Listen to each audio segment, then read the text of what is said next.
So recently, I've just heard about a new AP class that's being introduced into local high schools around the US. And well, my local high school has already been teaching this class over the past year. So today, I decided to go there, interview some teachers and students that are taking and teaching the class right now, and find out what this class is all about because it seems very interesting. And well, this new AP class is...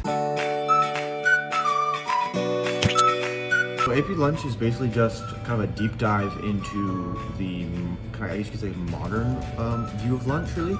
You're not so much looking at, you start with the ancient origins of lunch, but then you move on to more modern applications of lunch, both scientific and mathematical approaches to lunch as well. And this is really supposed to prepare you, for college level lunch. In college level lunch, you'll see a lot of things you do in AP Lunch. You'll see, a lot of different types of variable graphing and analysis of ingredients. That's pretty big in college. You'll see a lot of specialized classes in that, so AP Lunch prepares you for that. The other thing AP Lunch prepares you for is the social environment of lunch, right? Lunch with other people, lunch in small and large settings, then also presentations regarding lunch. That's really what it prepares you for too. It's less of a writing class. A lot of people thought it was a writing class. They thought you'd be writing a lot about lunch, but it's actually not. It's a lot of hands-on eating in class is what you'll be doing most of the time. So it kind of revolves around the meals. You'll have different meals per unit. You'll eat these meals, you'll review these meals, you'll take tests, quizzes, whatever on the various things you eat and do. And then you'll do some discussion, but not really that much writing actually, which is reflected in the exam as well. It's not much writing on the exam. It's been really great.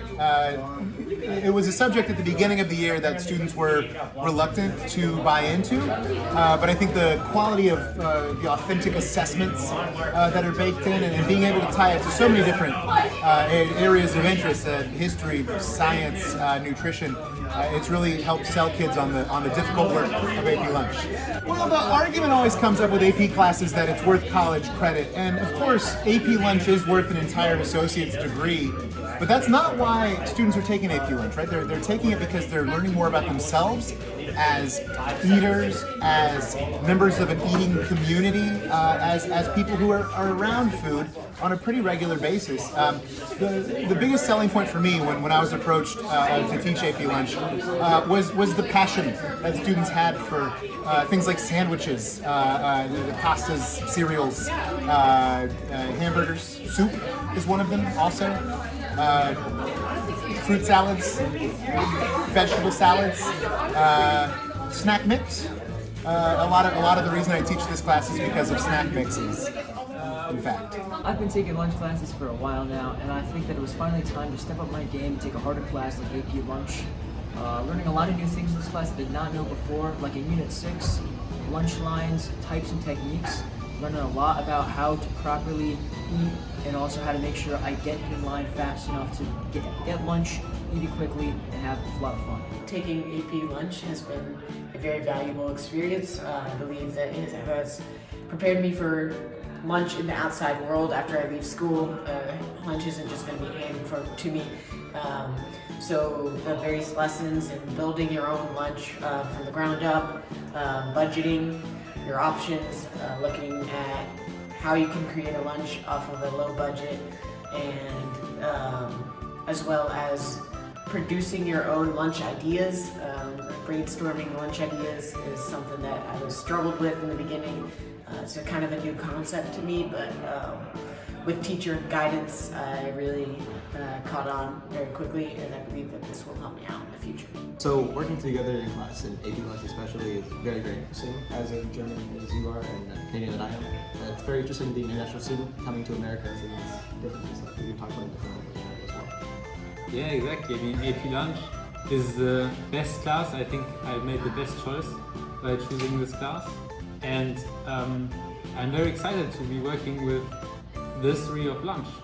The AP Lunch exam is something that I have been looking forward to since the day I signed up for this class. I believe that the credits I will earn from this exam will help me for the rest of my career. I'll go to college, I already have those credits, but I'll still want to take the college level lunch class. And I'm really hoping I don't get a yacht from this exam. I'm preparing my hardest. I'm studying animal dung as a sustenance, part 2, part 3, continued. I'm studying how to eat a full moose. I'm preparing as much as I can to not get a yacht from this exam. Yeah, so the exam for AP Lunch is looking to be pretty difficult. It's 300 MCQ, which is a lot more than your average AP exam, but honestly I feel pretty prepared for it overall. The actual performance task exam though, I feel less prepared for. So like the Moose and the 6-course meal are probably what I'm gonna struggle with the most. Definitely the 6-course meal. I mean, you just don't have much time. You have an hour for that. I mean, that's a lot of eating in a very short amount of time. The other thing about it is there's no FRQs or anything like that, which is nice because I struggle with FRQs in my other AP exams. But it's the time limit. But then the final thing they have there for you is analysis of meals, which is something that we actually haven't gotten much practice in class for. And I really hope that when this rolls out, so the schools around the world, I would encourage students, if their teachers don't do it, to do a lot more analysis of meals practice, since that's big on the exam. We're estimating about 5 to 6 of those questions on the exam. They take a little longer, but you really don't get much good practice in class, at least so far. So I was just looking at that. It's shaping up to be pretty difficult, but also I was just looking at the weightings, because some units are weighted really, really low, negatively. And in fact, for one of the units, other units are weighted about 22% or higher, so those ones you want to focus on. And you want to actually completely ignore the one that's weighted negatively. So, just really think about it. It's definitely more a nuanced exam than say something like, AP Physics or even AP World. Well, that seems like a very interesting AP class. The credit that you get from this class seems very useful. The skills you learn from this class seem insanely useful, especially in college lunch. Not just college lunch, but also in your life. But yeah, I think I'm going to be taking this AP class. I don't know. Would you guys want to take this AP class? Well, it doesn't matter. April Fools! Oh.